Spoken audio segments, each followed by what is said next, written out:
Ողջույն սիրելի հեռուստադիտողներ, եթերում ազատ շփումն է։ Դե ինչ, երեկվա ազգային ժողովում կառավարության հետ հարց ու պատասխանից հետո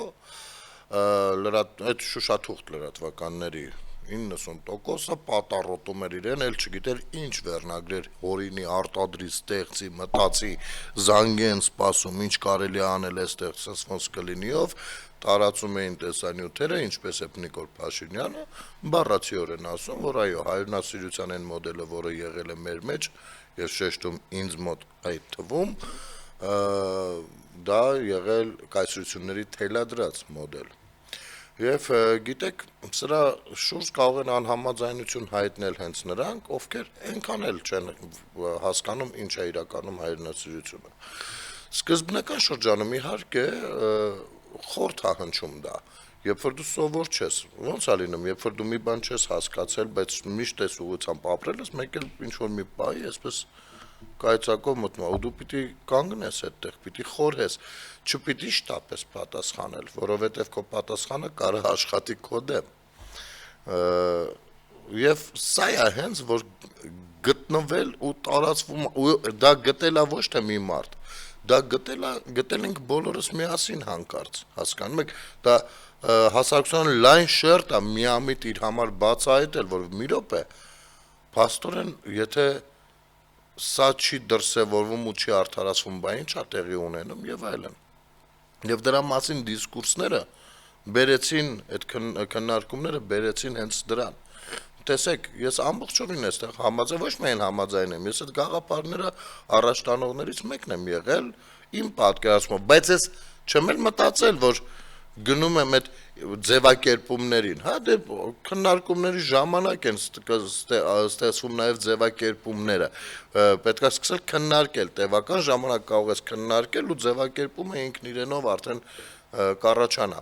Նոր Հայաստանի գաղափարախոսություն կլինի դա, կլինի հայրենասիրության պետական մոդել, չգիտեմ, տարբեր ձևակերպումներ կարող են լինել, բայց երբ որ նայում ես թե ովքեր են սրան հակադրվում, հավատացեք, կամ կյանքում մի գիրք չբացած մարդիկ, ինքնուրույն ուսումնասիրություն չարած մարդիկ, կամ մարդիկ, ովքեր շատ էլ լավ կարդացել են ու փորձում են այստեղ խաղալ ժողովրդի հույզերի հետ, որովհետև իրենք ներդրված երևույթներ են։ Մենք ոչ միայն խոսքը սովետական կայսրության մասին, ռուսական կայսրության, այլ նաև օսմանյան կայսրության, տեսեք, որպես հասարակություն մենք շատ ձևավորված չենք, մենք որպես ժողովուրդ այն էլ ոնց ենք ձևավորված, որպես ազգություն ձևավորված ենք, ամեն այս փուլերը մենք անցել ենք, բայց երբ որ եկել ենք հասարակություն ձևավորելու, դա առաջին հանրապետությունն է ըստ իս, երբ որ նոր կայանում էր ու առաջին հանրապետությունն էր, որ կարողացավ Սարդարապատում միասնական, համակարգային իր թերևս առաջին դիմադրությունը ցույց տալ, հա, ոչ թե միայն կամավորական խմբավորումներով, ոչ թե բանով, այլ կոնկրետ համակարգ այդտեղ աշխատեց, բոլորը գիտեին իրենց դերն ու նշանակությունն է, այստեղ կռվողներն են, թիկունքը ապահովում են սրանք, այսինչ բանը պիտի նախաձեռնեն սրանք, սնունդի հարցը պիտի լուծի այսինչ ուղղությունը,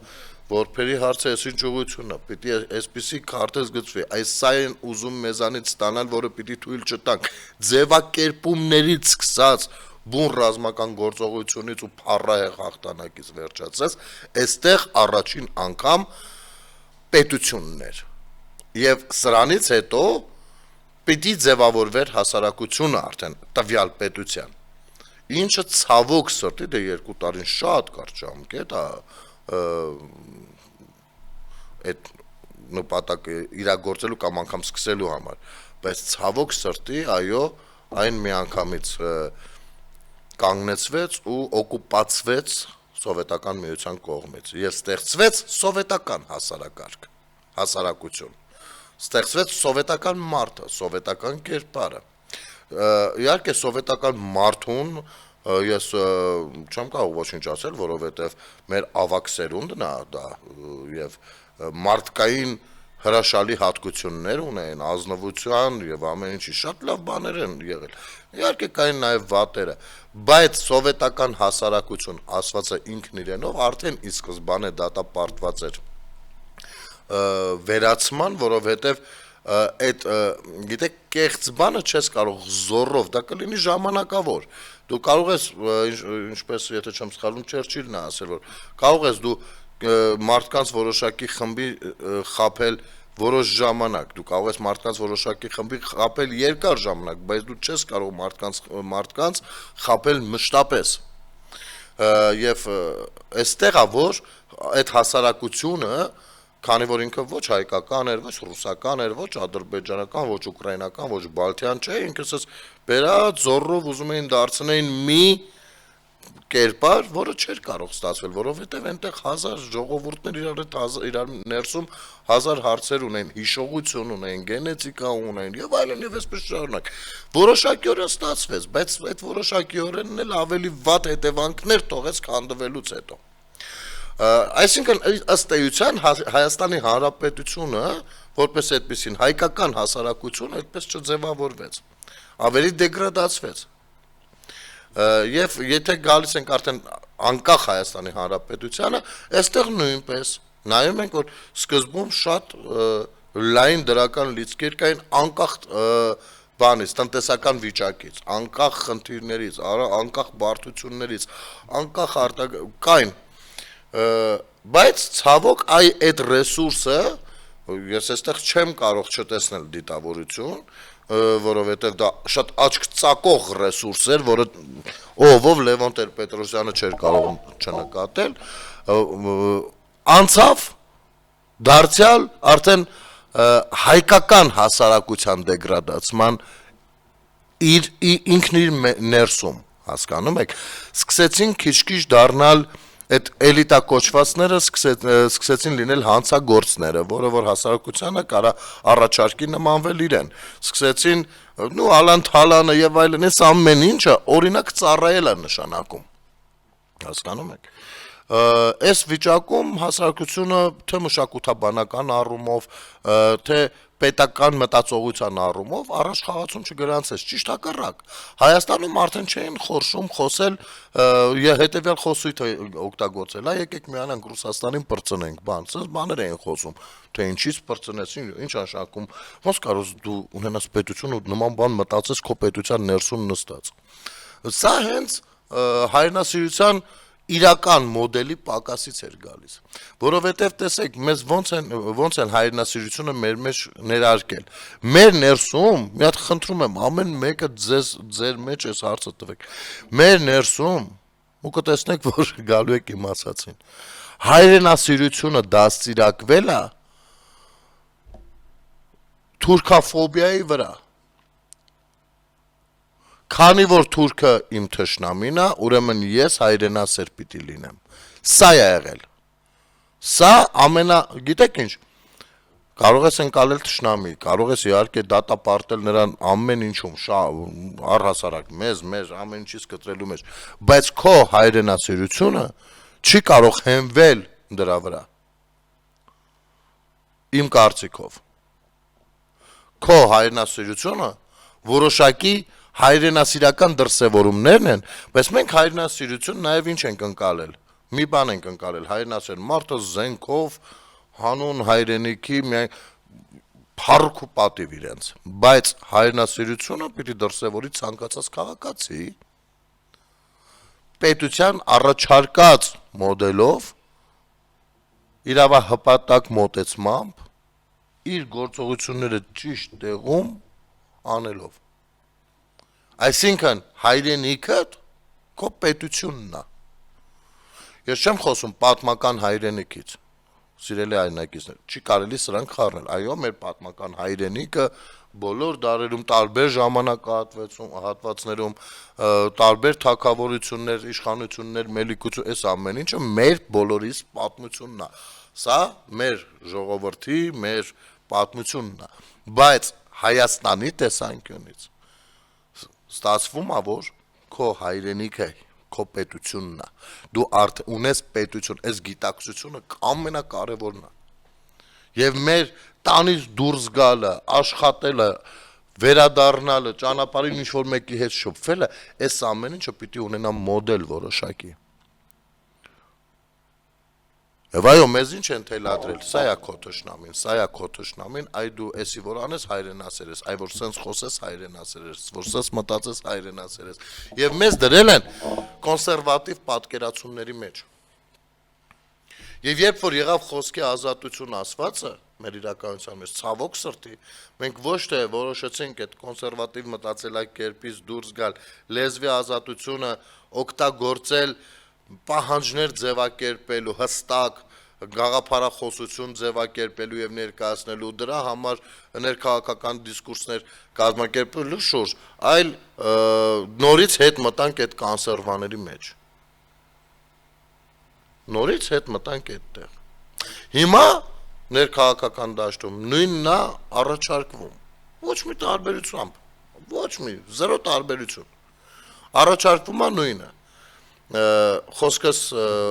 ռուսամետ ընդդիմության մասին է, Ռուսաստանամետ։ Առաջարկում են մեզ մտնել այդ կոնսերվատիվ դաշտ դարձյալ։ Մյուս կողմից առաջարկվում է դուրս գալ այդ դաշտից վերջնականապես կտրվել։ Կան կողմեր, երրորդ կողմեր, ովքեր տարբեր առաջարկներ են անում տեմպերից սկսած մինչև ձևակերպումներ։ Արդեն բացվում է այդ դաշտը։ Եվ պետք է այստեղ հասարակությունը օգտվի դրանից։ Մեր հասարակության մենտալիտետը, որպես հասարակություն, պիտի հստակեցվի եւ ձևավորվի։ Եվ ես այսօր ճիշտ ասած պատառիկներ դիտեցի կառավարության նիստից։ Դրան երևի թե փորձենք վաղը անդրադառնանք, որովհետեւ այո, տների կողքի պարիսպները 3 մետրանոց կառուցելը նույնպես հոգեբանական խնդիր է ավելի շատ, քան հնարավորությունների ցուցադրում։ Սա պիտի հստակ արձանագրենք, էլի։ Հիմա տեսեք, ամբողջ կյանքները ասեցին Ղարաբաղ, Ղարաբաղ, Ղարաբաղ, Ղարաբաղ, Ղարաբաղ, Ղարաբաղ։ Մենք մեզանից շատեր ասում ենք Արցախ, Արցախ։ Իրանք ասում են Ղարաբաղ, ասում ենք Արցախ, ասում են Ղարաբաղ, ասում ենք Արցախ։ Որպեսզի սկսենք հայկական տեղանունները տալ, ասում են Ջաբրայել, ասում ենք Ջրական, ասում են Ֆիզուլի, ասում ենք Վարանդա, ասում են Քելբաջար, ասում ենք Քարվաճար, ասում են Լաչին, ասում ենք։ Մի խոսքով, այս սաղ ասելով եկել ենք։ Ինչ որ բայց չէ, սրանք մեկ ուղեղները չի մտնում, մեկ էլ հանկարծ իրենք էլ սկսեցին ասել։ Բայց ասելը մի բան է, պետական այրը երբ որ ասում է դա մի բան է, երբ որ պետական այրը ձևակերպում է թղթի վրա, դա այլ բան է։ Հիմի ես աչքովս ընկավ Ալեն Սիմոնյանի ճեպազրույցը, կտրտել են դաշտ, տեսեք ինչ ասում է, որ սենց, բա խու եք դուք ասում Ղարաբաղը, խեք Արցախ ասում, սենց ինչ-որ մանիպուլացնելով կտրտած, դե եթե մի բանը կտրտած գցած է, ու միտքը սկզբից մինչև վերջի դրած, ուրեմն դա ձեր դեմ աշխատելու համար, աշխատացնելու համար է ժողովուրդ ջան։ Հիմի հարց, Արցախի հանրապետության սահմանադրությունը, ինչ էր գրված Լեռնային Ղարաբաղի հանրապետություն։ Ինչի։ Եթե խոսքը Արցախի մասին է, կարող է պարզվի, որ չէ, ոնց որ թե խոսքը Արցախի մասին չի, մեծ իմաստով, այլ հենց Ղարաբաղի մասին է։ Պատկերացնում եք, մեր պետությունը կոչվի Հայաստանի Հանրապետություն, բայց մեր սահմանադրության մեջ գրված լինի բան, Հարավային Կովկասի Նաիրյան երկիր։ Ինչ-որ սենց բան, պատկեր չի կարա չէ լինի այդպես։ Իսկ այնտեղ պարզվեց կարա լինի։ Եվ սրա մասին ոչ ոք այն ժամանակ չխոսեց։ Այսօր հանկարծ շատ լավ իմանալով, որ պետական գործիչը շատ բաներում կաշկանդվածություն ունի եւ չի կարող միայն որոշներին հաճոյանալու համար, անգամ իր մեջ եթե ինքը կրում է Արցախը, միևնույնն է, ճիշտ է, որ հարային հրապարակային խոսքում պետական գործիչը, ոչ թե քաղաքական գործիչը, պետական գործիչը ասի Ղարաբաղ, այստեղ արդեն կինո են ծարկում։ Շատ լավ իմանալով հանդերձ էս ամեն ինչը։ Հասկանում եք։ Հիմի եկեք Վահրամ Աթանեսյանի մի գրառում աչքովս ընկավ։ Հիանալի է, պարզապես հիանալի։ Նիկոլ Փաշինյանը Արցախը Ադրբեջանի կազմում ճանաչել է 22 թվականի հոկտեմբերի 6-ին։ Մինչ այդ Ադրբեջանը ռուսաստանցի խաղաղապահների պատասխանատվության գոտում Արցախի դեմ երկու պատերազմ է վարել։ Մարտի 24-ից 28-ի մարտերի ընթացքում գրավել է Քարագլուխ բարձունքը, օգոստոսի 2-ից 5-ին Աղդաբանը, Չարեկտարի, Հաթերքի, Չափարի իշխող բարձունքները, Սարիբաբան եւ Գրխգզը, բարելավել Լիսագոր Ստեփանակերտ գրունտային ճանապարհի մերձագայքի դիրքերը եւ փակել Լաչինի միջանցքը, պահանջելով, որ հայ բնակչությունը լքի Բերձոր, Աղավնո եւ Սուս բնակավայրերը։ Դա էթնիկ զտում էր։ Եթե ոմանք եւ որոշները ամնեզիայով են տառապում, չի նշանակում, թե բոլորը հիշողության կորուստ ունեն։ Պետք է քարի վրա փորագրվի Արցախի հանձնումը տեղի է ունեցել Պուտին-Ալիև համաձայնությամբ, սկսած 22 թվականի փետրվարի 22-ից։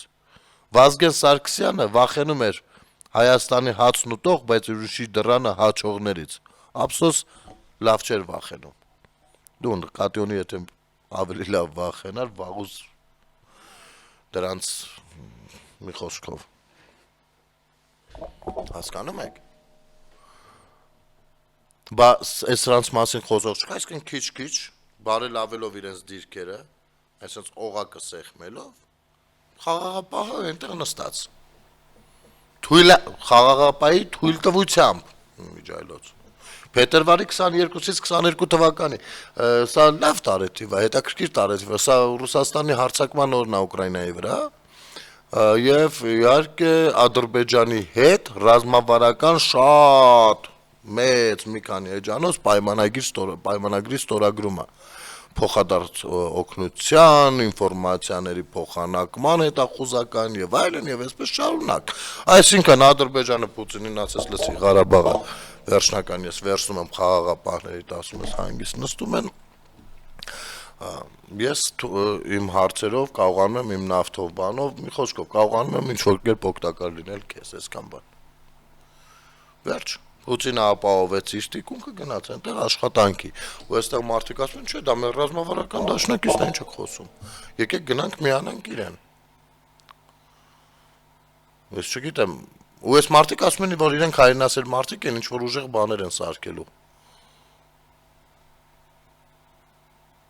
Ասենք, գիտեք, սա ախր այնպես բաներ ա լինում, որ չես կարողանում մեկնաբանել, ապշահարված նստում ես, չես իմանում ինչ ասես, այն որ ասես ամեն ինչը լուրջ տեղի է ունենում, իսկապես կա այդպես լինում, գնացել են հիմա Նարեկ Կարապետյան ենք, ինչ-որ կազմակերպությունների հետ ես իմ ինչ հուշագրեր են ստորագրում, իբր հոլանդական, հունական,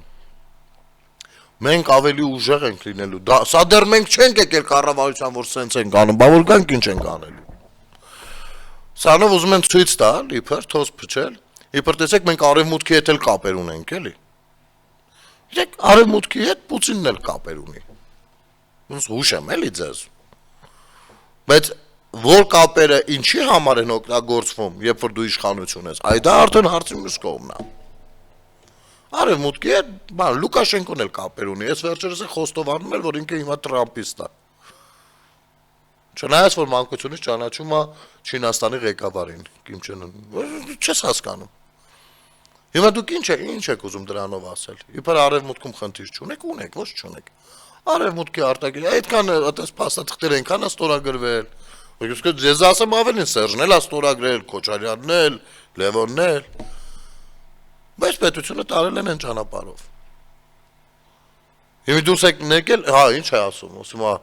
պատկերացնում եք, այ Գյումրի երկուսը սկսում է տեսանելի լինել, էլի։ Ասում է, մենք մեր ձայները չենք տալու Քոչարյանին։ Օ, լուրջ, Մարտունն էլ էր ասում չեն տալու։ Եվ մարդիկ տեսնում են ավելի հիմնավոր պատճառներ, որ ով Մարտունը չի տա իր ձայները Վարդանին Ղուկասյան։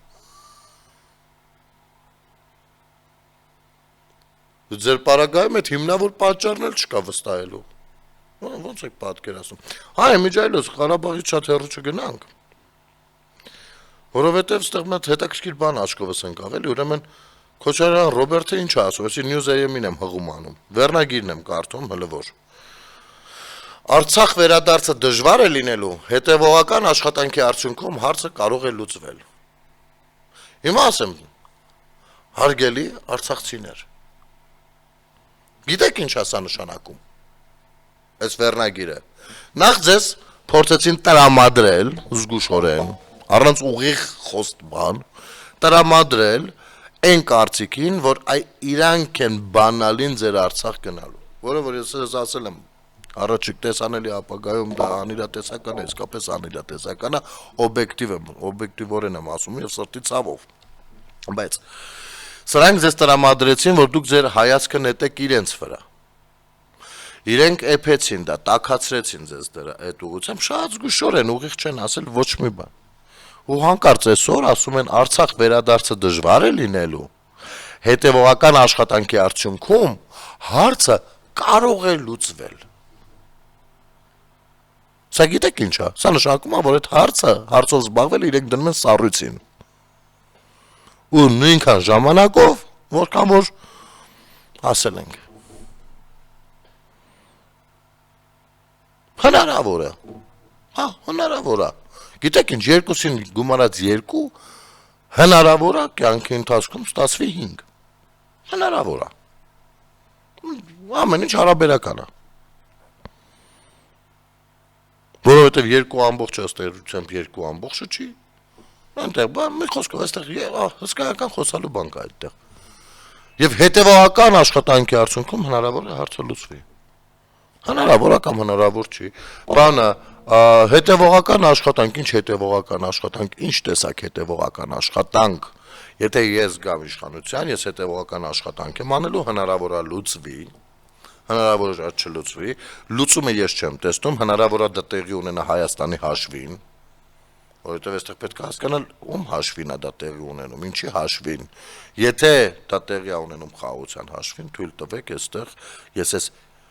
հնարավոր է թե հնարավոր են չեն, թույլ չտամ կիրառել իմ պետության խաղաղության հաշվին եւ նրա հարատեվության հաշվին, նրան վտանգի կներեք ես չեմ կարող ենթարկել։ Եվ չեմ էլ կարող թույլ տալ, որը որևիցե մեկը նրան վտանգի ենթարկի։ Այս մեր ռեժիսորն էլ քնել է երևի, ինձ չի հուշում, որ մեր առաջին հատվածը ըստ էության ավարտվել է ժամանակի բան ունենք։ Կարճ դադար մեր եթերում։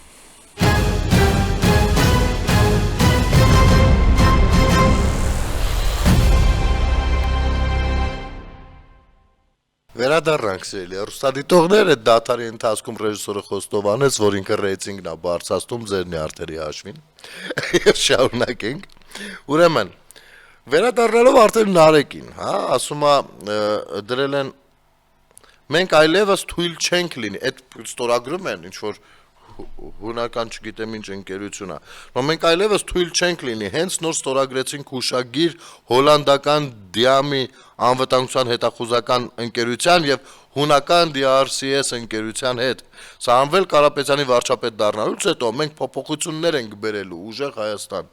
վերնագիրներ։ Նարեկ, ես չգիտեմ դուք այդտեղ ինչ եք ստորագրում, ինչ չէ, բայց գիտես, ասենք դու հիմա նմանվում ես փնթի առևտուր անողի։ Պատկերացեք, օրինակ ես, կան չէ մարդիկ, որ միշտ գիտեն իրենց տանը ինչ կա, ինչ չկա եւ գնումները հիմնականում իրենք են անում։ Ես այդ իմաստով 0 եմ, անկեղծ եմ ասում, ես միշտ չգիտեմ տանը ինչ անհրաժեշտ, եթե շատ ուզեմ ինչ-որ գնումներ կատարել, կարող եմ այս բան տանեմ տուն իմ վրա ջղայնանան, ասեն ես ես առել, բերել ունենք շատ։ Հասկանա, այս էր պետք, կամ այս ինչ ես առել, որակն էլ ես սնունդի այդքան լավ չեմ հասկանում։ Կան, ես այդպեսին եմ։ Հիմա դու դրան ես նմանվում այդ իմաստով, հասկանում ես, դու գնացել ես ինչ-որ գնումների մասին հուշագրեր ես ստորագրում, որը որ չգիտես, մեզ անհրաժեշտ է, թե անհրաժեշտ չի։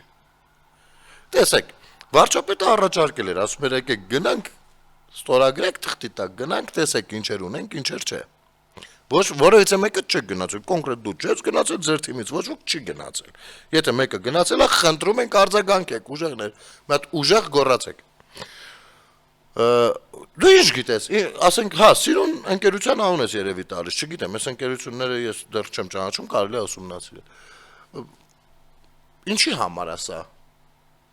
Ասենք օրինակ, տանը, օրինակ, հա, տանը պանիր կա։ Ինչ ես գնացել, էլի 10 կիլո պանիր առնելու։ Առնեմ իմանալու, որ տանը պանիր բավականաչափ կա։ Կարելի է գնել, բան, չգիտեմ, երշիկ, օրինակ։ Այսա հենց էդ է, էլի, բան անենք, թոս փչենք ժողովրդի աչքերին, թող իմանան գործ ենք անում։ Այս ժամանակները այդպես էր, չէ՞ տունը մարդ պիտի գա արագ-արագ, ասես ոտի տակից իբիլա հավաքում են դիվանների տակ բան, փոշին արագ-արագ, որ մարդիկան տեսնել մաքուր է։ Հիմա կոնցերն է։ Չարաճճ երեխեքի պես ընկել է կարակ։ Բան են կար ստորագրել։ Ինչ է ստորագրել։ Ինչ է կառնում։ Ասենք կարող ենք իմանալ։ Հա, իբիջայլոց։ Իսկ ինչի Ռուսաստանից չեք գնումներ անում։ Ինչու համար։ Պուտինը ձեզ թողնելու է, որպեսզի դուք այդ գնումները ինչ անեք, բերեք Հայաստան, գնումներ անեք, լուրջ եք խոսում։ Իսկ աղոթը գնալու է Ռուսաստան, ես ինչ իմանանք։ Որովհետև գիտեք, խի այս կարծիքը։ Օրինակ, Ֆրանսիայում մի հատ 200 քանի միլիոնանոց տուն կա, որը ոնց որ թե Սամվել Կարապետյանինն է։ Ուրեմն Ֆրանսիան սանկցիա է կիրառել, արգելանքի տակ է այդ տունը, ոչ ոք չի կարող, ոչ վաճառի, ոչ մի բան անի, ոչ էլ։ Ես կարծում եմ, որ Ֆրանսիան Սամվել Կարապետյանի հանդեպ դժվար թե արգելանք դրած լինի։ Եվ կան խոսակցություններ, որ այս տունը, որ կա 200 քանի միլիոնանոց, դա Պուտինի տունն է իրականում։ Եվ քանի որ Պուտինի ունեցած շունացածի վրա կալանք դրած, դա էլ է կալանքի տակ դրված։ Այստեղ հարցը թե Պուտինը ինչի է, ասենք ինչ մի հատ զոքանչ բան, քենի բան չուներ, ինչի է հենց Սամվել Կարապետյանի անունով այդ տունը թողել այնտեղ։ Ու եթե Պուտինը ասել է մի հատ այդ տունը մեկի տանունով գրանցեք, որ հանգարցին վրա չերևա, էլ ինչ կարա սենց անի ու անեք։ Կարող է մի օր ասի մատ այդ Հայաստանը, դուք եղեք, բայց գիտեք չէ, որ դա իմն է, վերջ անցանք առաջ։ Որտեղ եք ասելու չէ։ Դա երբեք տեղի չի ունենա։ Նարեկ Կարապետյանը վիճանոց այդ 200 քանի միլիոնանոց տան վրա, անընդհատ, իրաց թույլ տեղերից է, էլի էդի։ Չէ, դա բան է, Սամվել Կարապետյանինն է, Պուտինինը չի, ասում ենք, լավ օքեյ, Սամվել Կարապետյանինն է, թող լինի Սամվել Կարապետյանինը, Պուտինինը չի։ Հիմա ասեք Ֆրանսիան ինչի է արգելանք դրել Սամվել Կարապետյանի վրա։ Ինչ է եղել։ Այդ մարդը Հայաստանի, Կիպրոսի, Ռուսաստանի քաղաքացի է։ Ռուսաստանի քաղաքացիների վրա սանկցիաներ չկան։ Հիմա ինչ ենք անում, ոնց ենք անում։ Չէ, ոնց ուզում եք հասկացեք, էդ է ու վերջ, անցանք առաջ։ Չէ, լրագրողներն էլ հողոտեղ չեն կանգնելու օրական այդ նյութերը գրեն։ Հանրային պահանջարկների մեջ դա չի մտնում ոնց որ թե։ Հիմա գնացել, բա կներեք էլի։ Այս հույն գեներալին չգիտեմ ով է, իսկապես չգիտեմ ով է, բայց ես մի բան հուշեմ։ Վազգեն Սարգսյան ինստիտուտը, ռազմական բարձրագույն ուսումնական հաստատությունը, ես մի առիթով ցուցադրել եմ ինչ վիճակի էր, ինչա դարձել։ Բարձրագույն ուսումնական համալսարան, ռազմական։ Այսօրվա դրությամբ Վազգեն Սարգսյան, այս որ դուք մի հոգու գտել հետը ինչ որ բան եք ստորագրում, կարող անդերի հասարակական կազմակերպության ղեկավարը, չգիտեմ, Հունաստանի վետերանների միության չգիտեմ ինչը, ուզենք, սս մի բան։ Երբ որ Վազգեն Սարգսյանը ողջ էր, նա հասցրեց Հունաստան ուղարկել երիտասարդների կրթվելու, ոնց են ասում դա։ Լավ, սովորելու, թող այսպես թողնենք։ Եվ ասեմ, շատ որակյալ կրթություն նրանք ստացան ու անգամ այս 44 օրյային դա լուրջ տարբերություն էր տեսնում այդտեղ սովորացի ու Ռուսաստանում սովորացի մեջ։ Ամենայն հարգանքով բոլորի հանդեպ։ Բայց հետո քիչ-քիչ դա արանքից դուրս եկավ։ Բոլորը պարտադիր ձևով Ռուսաստան էին գնում։ Այսօրվա դրությամբ այդ բուհը շատ Չինաստանից մինչև Ամերիկա բոլորի հետ աշխատում է։ Եվ այնպիսի առաջարկներով աշխատում, որ եթե ես լինեի երիտասարդ ու չիմանայի թե ասենք լավ սովորել եմ դպրոցը ուզում եմ անպայման մի բարձրագույն ուսումնական հաստատությունում էլ սովորել եւ մտածում եմ ինչ մասնագիտություն նախընտրել ես 80% հավանականությամբ կընտրեի դա տեսնելով թե հնարավորությունները թե կրթության որակը թե միջավայրը թե տարածքը այն ամեն ինչը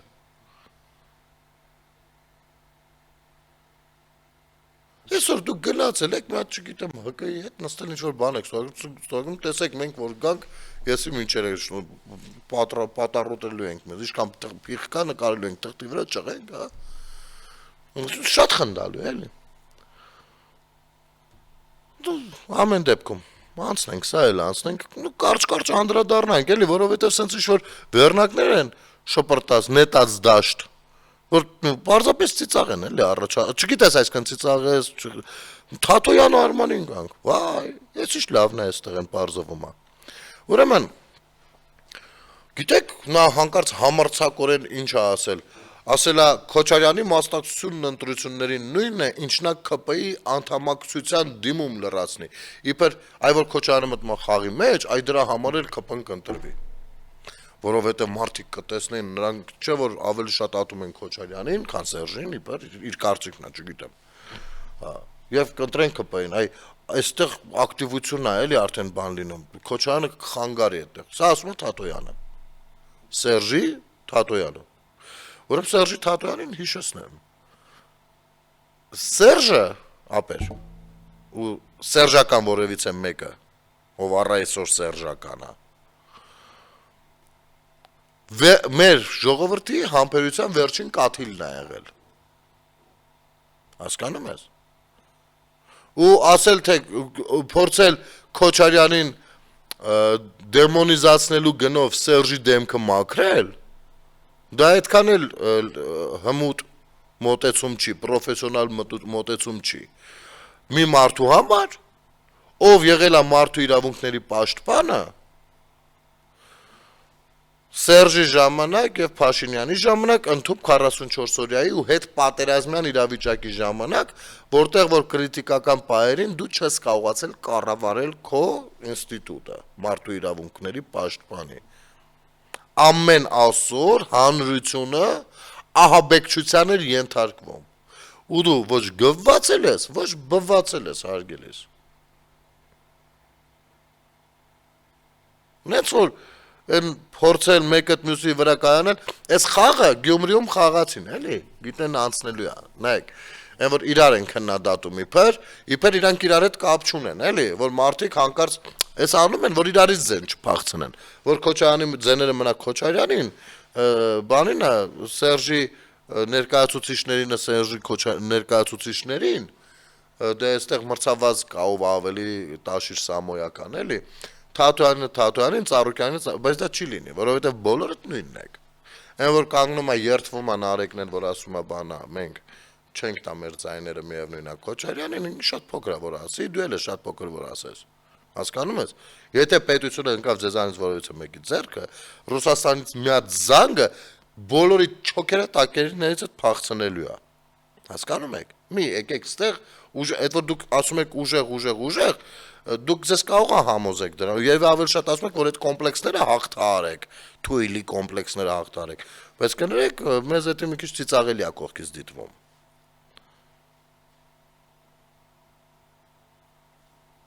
Թաթոյան Արմանը խոսում է թե գիտեք մի հատ խոսույթ են տարածում տևական ժամանակ է 21-ին էլ փորձեցին տարածել Գյումրիում էլ վաղար շաբաթում էլ ստեղ էլ հիմա էլ բանա Փաշինյանին աջակցել է Քոչարյանը, որ Փաշինյանը գա իշխանության։ Սա ասում են սերժականները։ Փաշինյանին Սերժը բերեց։ Սա ասում են Քոչարյանականները։ Այսինքն, այնի նրա վրա ակցում իբր այնի նրա վրա։ Սրան հիմնական պատասխանը տվել է հենց Նիկոլ Փաշինյանը, ես էլ կարող եմ տալ։ Ձեզ երկուսիդ ազգային ժողով բերել է Նիկոլ Փաշինյանը, եթե ուզում եք իմանալ։ Սկսենք այդտեղից։ Երկրորդ։ Մի հատ ոնց որ թե մոռանում եք որ այն ամենասկզբում 18-ից հետո դուք ասում եք որ Փաշինյանին բերել է Սորոսը դուք չեք ասում Սորոսն է բերել դուք լինելով սորոսական ասում եք բերել է Սորոսը Հիմա եթե Քոչարյանականները ասում են, որ Սերժն է բերել Նիկոլին, Փաշինյանին, ուրեմն ասում են, որ Սերժը Սորոսն է։ Եթե Սերժականները ասում են, որ Քոչարյանն է նպաստել, որ Փաշինյանը դառնա վարչապետ, ուրեմն Փաշինյանը Սորոսական է։ Սորոսն է։ Իրաց ներկայացուցիչն է Հայաստանում։ Ու եթե դուք երկուսով տեսնում եք սորոսականությունը վատ բան, ինչու ձեր գործն է։ Ուրեմն դուք երկուսով ասում եք արդեն, որ դուք վատն եք։ Էս ամեն ինչից դուրս մնում է էլի Նիկոլ Փաշինյանը։ Չի ստացվում, չի կպնում իրար, հասկանում եք, որ ձևակերպելով գնում ես, չի ստացվում։ Դուք գնացեք, տեսեք Լուկաշենկոն էլ ինչքան կարա թքի Հայաստանի ու Արցախի վրա, նրա հետ ախպերություն արեք։ Տեսեք Պուտինը էլ ինչը կարա նվեր տա թշնամիներին մեզ ճնշելով նրա հետ ախպերություն էլ չէ։ Ստրուկ տեր հարաբերակցության մեջ մտեք։ Որովհետև օրինակ Լուկաշենկոյի հետ անձնական հարաբերություններ ունենալը չի նշանակում պետական շահերի համընկում։ Հասկանում եք։ Մեծ որ սենց էժան խաղեր լավ կանեք չխաղակ։ Վերադառնալով, հա, հիմա գամ քաղաքացիական պայմանագիր խմբակցության պատգամավոր Մարիա Կարապետյանի մի հետաքրքիր գրառմանը, որով ամեն ինչ ասվում է եւ երևի այդ դրանով էլ կամփոփենք այսօրվա մեր հաղորդումը։ Կայսրությունը այլ բան էր պլանավորել։ Նիկոլ Փաշինյանը 2018-ից 2020 թվականներին պիտի որոշեր հանձնել կամ Հայաստանը կամ Ղարաբաղը։ Եվ արդյունքում երկուսը միասին, որովհետև տենց էր ստացվում։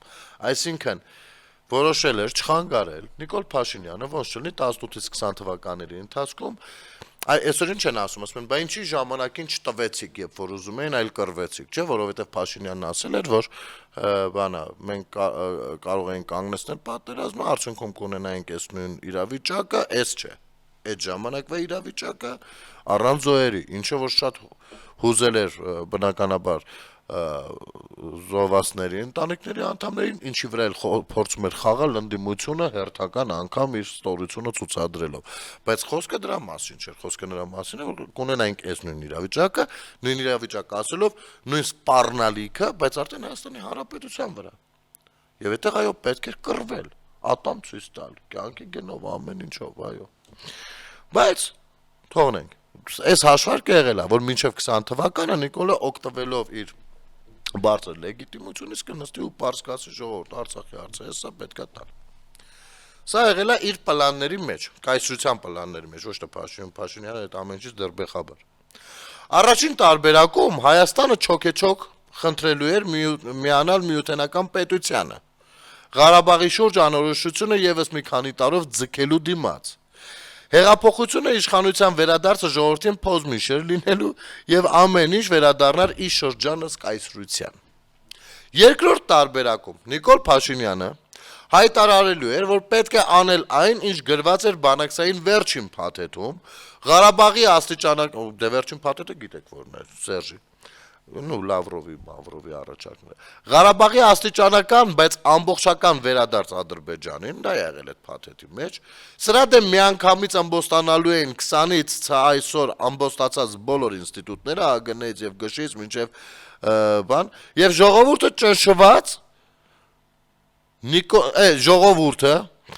ճնշված Նիկոլը եկել է հողերը հանձնելու համար իրականացած մարգարեության տակ երես էր թեկելու իր հեղափոխությունից եւ ամեն ինչ կրկին վերադառնալ իր շրջանս կայսրության։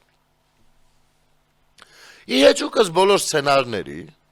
20 թվականի սեպտեմբերին Նիկոլ Փաշինյանը կայացրեց կռվելու որոշում։ Նա համոզված էր, որ եթե համազգային ջանք գործադրվի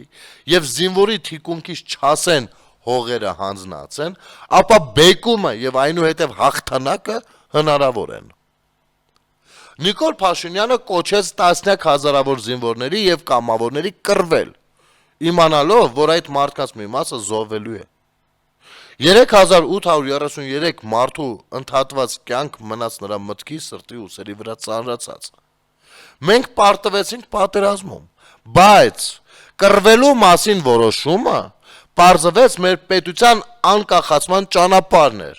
Կայսրության գծած սցենարից դուրս գալու ճանապարհը։ Իհարկե, հաջորդիվ կայսրությունը նոր սցենարներ մոգոնեց, այժմ դա երաշխավորված խաղաղության սցենարն է, բայց սա արդեն մուլտֆիլմի սցենար է, համեմատած այն դժոխքի հետ, որին միջով մենք անցանք։ Եթե չկռվենք, ես բազմից եմ ասել, մեր կռիվը եղել է Հայաստանի Հանրապետության մասին, անգիտակցաբար, թե տենց է ստացվել, թե մենք դա չենք գիտակցել գուցե, բայց դրա մասին է եղել։ Ու եթե մենք չկռվենք, ատամցություն ու ցույց չտանք, որ այո, իրենց նախատեսած քառօրյան կարա դառնա 44 օր, եւ եթե մեզ թիկունքից այս 5-րդ շարասյունը իր պրոցեսները չգեներացնել, ինչի մասին է այդ ժամանակները շատ խոսել ու ներկայացրել եմ, ապա ինչքան դու ամուր ես կանգնած, այնքան բանակցությունների բանը գինը բարձրանում է։ Եվ անընդհատ պետք էր կռվել, այո, մինչև որ կհասնեն մեր ռազմի դաշտում իրավիճակը ուղիղ ազդում է դիվանագիտական պրոցեսների վրա։ Եվ այդ կռիվը, այդ տեսակ կռիվը, մեր տղերքի հերոսական կռիվը ցույց տվեց նախ Ադրբեջանին, հետո աշխարհին, որ շատ ավելի թանկանստելու, եթե Հայաստանին կպլեն, հասկանում եք, եւ այդտեղ սկսվեց բանակցությունը, սա պիտի մենք ըմբռնենք, եւ եթե չկռվենք, Հայաստանը չէր լինելու, ու Արցախը չէր լինելու, Հայաստանն էլ չէր լինելու, եւ այդ երկու պլանները ռուսների կայսրության առաջարկած, իսկ այդ կայսրություն որպես Ռուսաստանի դաշտությունը չի, այլ նաև նրա իր ենթակա երկրները, մենք գնացինք այս ճանապարհով, ու այսօր փառք ու պատիվ մեր բոլոր ժամանակների հերոսներին, ովքեր իրենց արյան գնով, իրենց նվիրման գնով, եւ այո, հաշմանդամ մնացած մեր տղերքին, առհասարակ պատերազմական գործողություններին մասնակցած մեր տղերքին, ովքեր անմիջական մասնակիցն են այս ամեն ինչի, իրենց արդյունքն է սա, որը հիանալի ձևով իրականացվում է դիվանագիտական բլոկում։ Եվ դեռ անելիքներ շատ կան, եւ չի կարելի թույլ տալ, որպեսզի հետ գնանք ընկնենք այնտեղ, որտեղից որ սկսվում է հերթական մի հատ ուրիշ պատերազմ, ռազմական գործողություն, ինչի արդյունքում Հայաստանը չոք կգնա եւ կպարկի մի կայսրության տակ։ Ինչին ձգտում են, դու գիտեք ովքեր։ Եթերում Ազատ Շփումներ, կհանդիպենք։